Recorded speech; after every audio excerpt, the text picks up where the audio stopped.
વનકર્મી હુમલા કેસમાં ડેડિયાપાડાના ધારાસભ્ય ચૈતર વસાવાને દોષિત જાહેર કર્યા છે. રાજપીપળા સેશન્સ કોર્ટે તેમને દોષિત જાહેર કર્યા છે.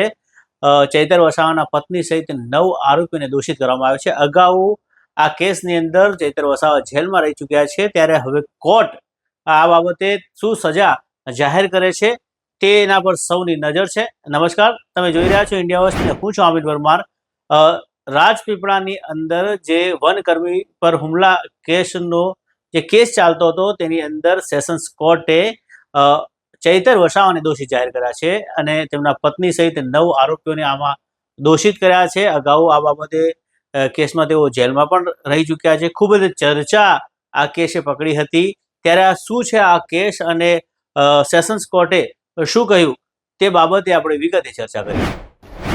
વાત કરવામાં આવે તો અત્યારે ગુજરાતના રાજકારણમાં સૌથી મોટા સમાચાર આપણે ડેડિયાપાડાથી આવ્યા છે. જો વાત કરીએ તો ડેડિયાપાડાના ધારાસભ્ય ચૈતર વસાવાને કોર્ટે દોષિત જાહેર કર્યા છે. જે વનકર્મી પર હુમલાનો જો કેસ ચાલી રહ્યો હતો તે કેસને લઈને તેમને દોષિત જાહેર કર્યા છે.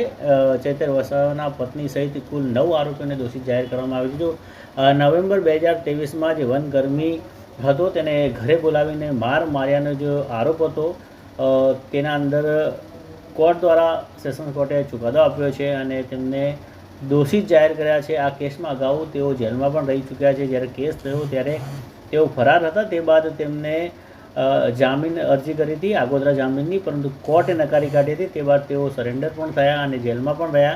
ત્યારે આ લાંબી કાનૂની પ્રક્રિયા બાદ હવે કોર્ટે આ મામલે તેમને દોષિત ઠેરવ્યા છે. તેમના પત્ની સહિત કુલ 9 લોકોને દોષિત ઠેરવવામાં આવ્યા છે અને આ કેસમાં ને લઈને અત્યારે સમગ્ર જે ગુજરાતનું રાજકારણ ખૂબ જ ગરમાયું છે. 2023માં જે ફોરેસ્ટ ઓફિસર જે હતા તેમના પર જે ફોરેસ્ટમાં જે ફાયરિંગ થયું હતું એમાં ચૈતરભાઈ વસાવા સહિત અન્ય જે આઠ જે આરોપીઓ છે એમાં એમની વાઇફ જે છે એ પણ અંદર સામેલ છે. એ ટોટલ 9 આરોપીઓ છે ને એ આરોપીઓની સામે આજે જે છે તે ઓર્ડર જજમેન્ટ હતું અને એ જજમેન્ટમાં એમને સજા કરશે કે કેમ એવું અટકળો હતી અને એમાં નામદાર કોર્ટે સજા જાહેર કરી છે.